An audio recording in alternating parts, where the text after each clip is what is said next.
یہاں پہ کیا ہے؟ محبوب، یعنی جیسے محبت کی جاتی ہے، جان سے جانا، جان سے جانا مطلب ہے مرنا۔ اس شعر کا جو مفہوم بنتا ہے وہ کچھ یوں بنتا ہے کہ شعر میں کہنا یہ چاہتے کہ محبوب تیری جدائی میں مر جانا بہت آسان تھا، تیری جدائی میں، اے محبوب تیری جدائی میں مر جانا بہت آسان تھا، مگر پھر مرنے میں ایک عمر لگ گئی۔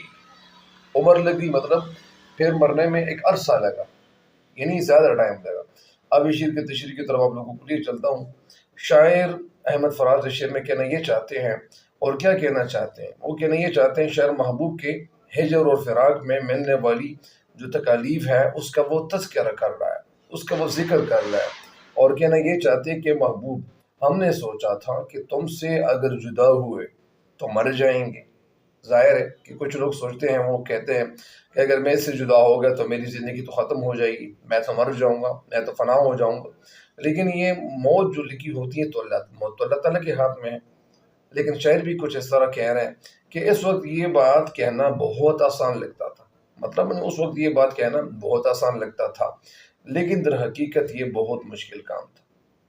جب تو مجھ سے جدا ہوا تو تیری جدائی اور فراق کو سہتے سہتے برداشت کرتے کرتے ایک عرصہ گزر گیا، ایک ٹائم لگا اس پہ۔ جس طرح ایک شاعر کہتے ہیں کہ تم سے بچھڑ کر زندہ ہیں، تم سے بچھڑ کر زندہ ہیں، جان بہت شرمندہ ہے۔ مطلب ہی نہیں، شاعر کہنا یہ چاہتے کہ محبوب تیرے فراق اور ہجر میں موت بہت آسان تھی، موت بہت آسان تھی، مگر مجھے جان سے جانے میں بھی ایک عرصہ لگا، ایک ٹائم لگا، ایک وقت لگا۔